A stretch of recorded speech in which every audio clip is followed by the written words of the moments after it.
Have you ever landed in a new city, maybe for work or just passing through, and felt this immediate, unexplainable sense of belonging? Right. Like you just fit. Exactly. Like you can breathe easier there, or opportunities just seem to fall into your lap. A place you instantly felt was, I don't know, home, even if you'd never been before. And on the flip side, that feeling when you live somewhere, and despite all your best efforts, everything just feels like an uphill battle. Oh, absolutely. Like you're working harder, but achieving less, and you're just constantly fighting against some kind of unseen current. It's such a common human experience, this feeling that certain places drain us while others, well, they energize us. So today we are diving deep into sources that suggest the secret isn't just in your personal birth chart. No, it's about where those cosmic alignments project onto the actual physical map of the Earth. We're talking about Astro-Cartography. Our source material frames this practice as your cosmic GPS. It's a system that takes that exact snapshot of the sky at your moment of birth and maps those planetary positions onto the entire globe. So this isn't just about what sign your Venus is in. Not at all. It's about the geography of your personal potential. Our mission here is to unpack the source material and reveal how this idea of luck or flow, it isn't some fixed state for you. It's profoundly, and I mean literally, locational.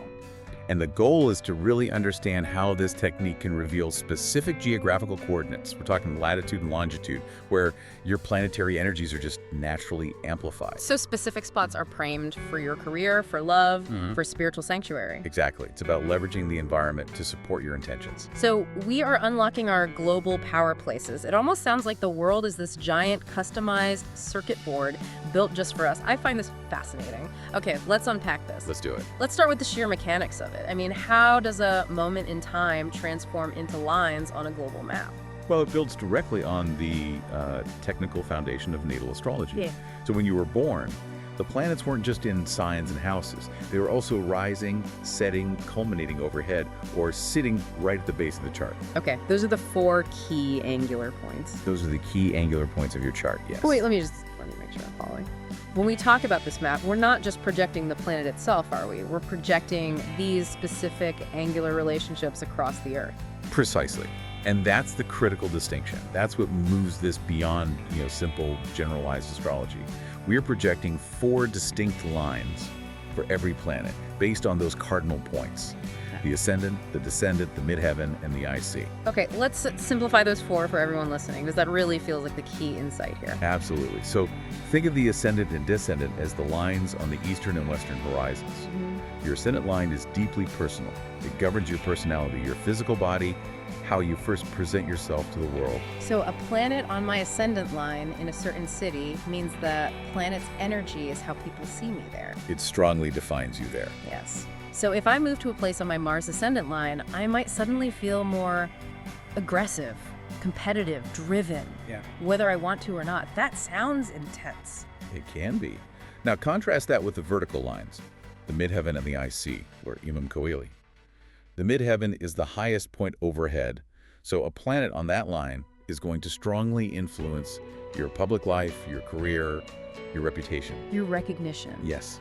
If you want to be famous, you look for a powerful planet on your midheaven line. And the IC, that's the point directly below us, right? The foundation. That's it. The IC governs your roots, your home, family life, and your deepest internal foundation.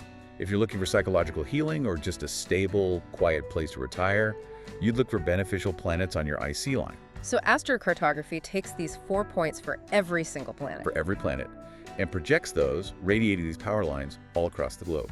Wow. So if I was born in New York and my midheaven was at, say, 20 degrees Capricorn, that specific energy radiates out as a line on the map. Exactly. It connects every point on Earth where that specific celestial angle was culminating right overhead at that precise moment.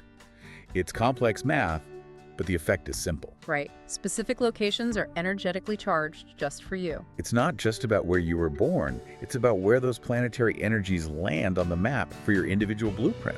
The map becomes a truly personalized set of energetic routes. And this is where it gets really actionable, right? Because these routes are tied directly to desired outcomes. Wow. Our sources highlight 3 lines that most people are looking for, but we need to discuss the nuance. They aren't all sunshine and rainbows. That's essential. The planet's traditional meaning is intensified, but that intensity can swing both ways. Okay, let's start with the big one, the one everyone seems to want.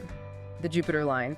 It's universally detailed as the line of abundance. The sources are pretty clear that being near this line, especially on the midheaven, can bring expansion, financial luck, and this strong sense of, just pervasive optimism. The beneficial side is immense. Yeah. I mean, you might find business opportunities easily, meet people with resources, or just feel incredibly lucky. It's like you hit the jackpot in your career or finances. But there's a catch. There's always a catch.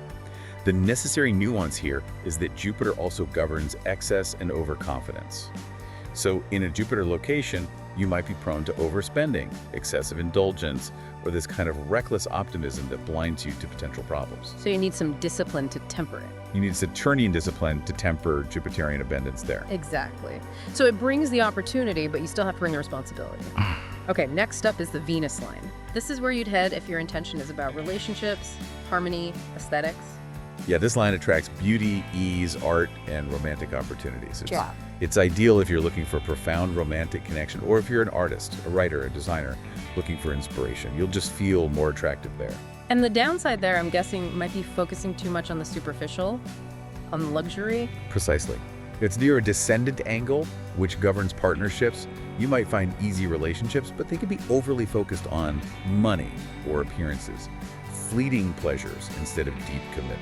It's beautiful, but not always profound. Unless you consciously work on it. Right. And finally, the sun line. Our sources describe this as the ultimate place to shine. The ideal location for fame, leadership, finding your true identity. Yeah, the place where you become most authentically you in the public eye. If you are looking for visibility, this is your geographical hotspot. A sun line, particularly a sun midheaven line, can make you noticeable, elevate your status. You're the star of the show there. And the challenge. The challenge, of course, is that the sun is tied to ego. So in a sun location, you might struggle with arrogance, overwork, or feeling too much pressure to perform 24/7. It brings visibility, but sometimes a little too much. So if we connect this all back to the listener's life, it really means that specific latitudes and longitudes are uniquely charged for you based on what you want. That's it. Your friend might struggle in their city, but that same city might be sitting right on your Jupiter line, making it a place of easy wealth for you. It's completely personalized. That's the key actionable insight.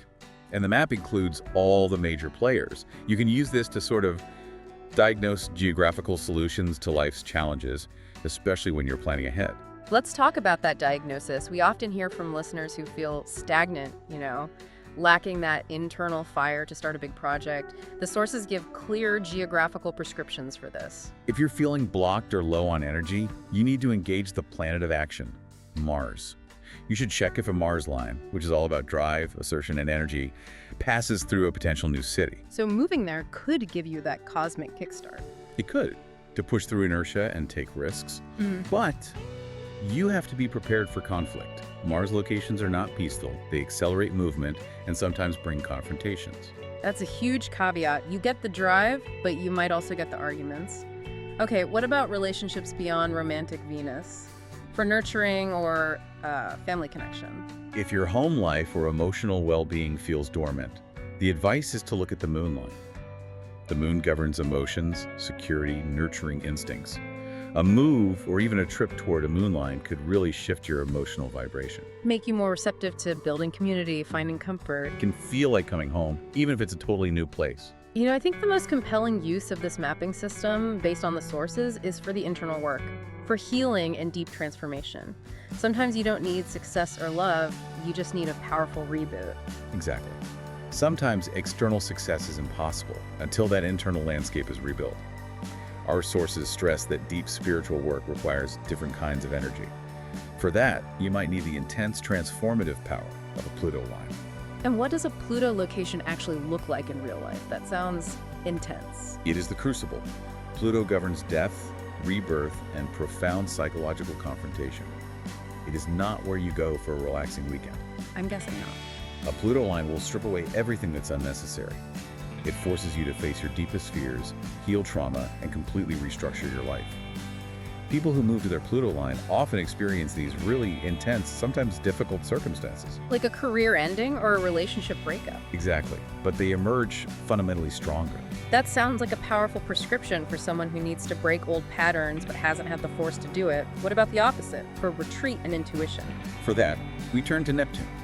The Neptune line offers retreat, heightened intuition, spiritual connection, artistic inspiration. If you want to connect with your subconscious, meditate, write poetry. A Neptune location is fantastic. But there's a danger. The danger is its illusory quality. It can blur boundaries, making you prone to confusion or avoidance of practical reality. It's a place to dream, but maybe not a place to sign contracts. Got it. And finally, Mercury. We need that intellect. Ah, yes, the Mercury line, communication and intellect. Moving toward this line, especially a Mercury ascendant or mid-heaven line, will significantly amplify your capacity for learning, speaking, negotiating, and writing. Perfect for a student, a journalist, a salesperson. Absolutely. You might become a master communicator simply because the environment is supporting that energy flow. I love that idea, that the environment can physically support or hinder an internal trait. And to bring this transformation concept to life, the sources share this incredible, tangible anecdote, the idea of a geo-lucky shift. Yeah, the sources are full of these accounts of people who felt constantly stifled, like their potential was just locked away while living in their hometown. Then they move. They move thousands of miles away, and almost instantly things just click. Their business explodes, their health improves, or they meet their defining partner within months. The old environment wasn't hostile. It was just energetically dampening them. Give us that specific Mercury example you mentioned because it illustrates the concept so perfectly. So imagine a talented but chronically shy writer. In their hometown, which sits under their restrictive Saturn line, they struggle with writer's block, self-doubt. They can't finish a single manuscript. They feel anxious just speaking up. Totally. Then they decide to move, maybe to a city that lies on their Mercury midheaven line.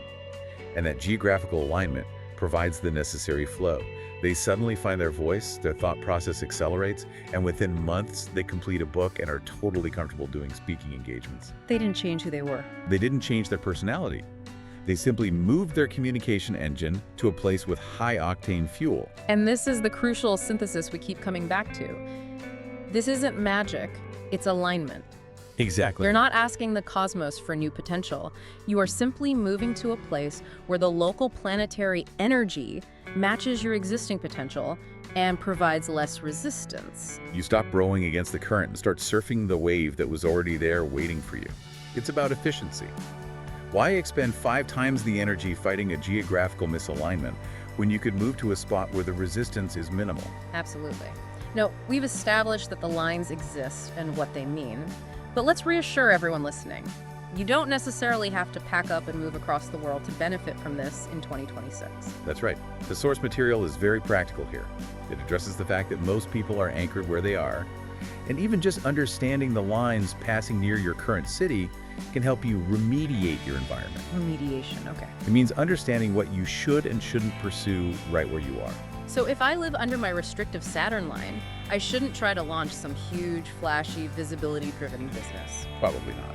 But maybe I should focus on building structure, studying, or long-term investment things Saturn favors. Exactly. Or you can plan your next meaningful vacation with purpose. If your current city is great for your career, say on a midheaven line, but terrible for love with no Venus nearby, maybe you take all your dates on a weekend trip to a location that sits directly on your Venus line. To recharge that relationship focus, that makes perfect sense. So if someone listening wants to get started right now, the source lays out 3 specific, actionable steps for using this, especially for planning intentions for 2026. Step 1, generate your map. Use professional Astro-Cartography tools. This is crucial because it requires specialized software to do the complex projections accurately. You need to see exactly where your global lines fall. That's your blueprint. Okay, step 2, set a clear intention. This is the interpretative key. What do you need most in 2026? Is it professional success, inner peace, passionate, long-term love? Right. Knowing the intention allows you to correctly interpret which planetary line is most relevant to you, whether it's Jupiter for money or Neptune for retreat. And step 3, travel with purpose.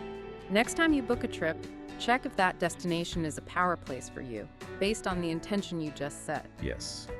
If you're going on a business retreat to brainstorm a huge venture, check if that location is on your Mercury or Jupiter line. If it's on your Pluto line, well, prepare for deep psychological revelations, but maybe not immediate financial windfalls. So, what does this all mean? It means taking charge of your geographical luck and actively integrating that into your life strategy. We focus so much on personal effort and timing, but we rarely consider the energetic landscape we're operating within. Astro-Cartography helps you stop fighting against the local energy and start aligning your life with your strongest geographical points. And that could mean moving across the globe, or it could mean simply driving across the state line for a meaningful vacation. Your destiny isn't just written in the stars. It's intricately mapped on the Earth. This sounds like the perfect tool for anyone who wants to optimize their environment for success. To explore your unique energetic blueprint and start your journey, the sources direct you to visit cosmoshytham.online to discover more about how the cosmos shapes your reality and find those specific coordinates that amplify your power. As you reflect on this, consider this final provocative thought. If your core energy, your drive, your luck, if it can truly shift just by crossing state or country lines, how much of your current life struggle is simply a matter of subtle geographical misalignment? What personal quality, be it confidence, wealth, creativity, or emotional depth, what would you choose to amplify first if you could move to its concentrated source?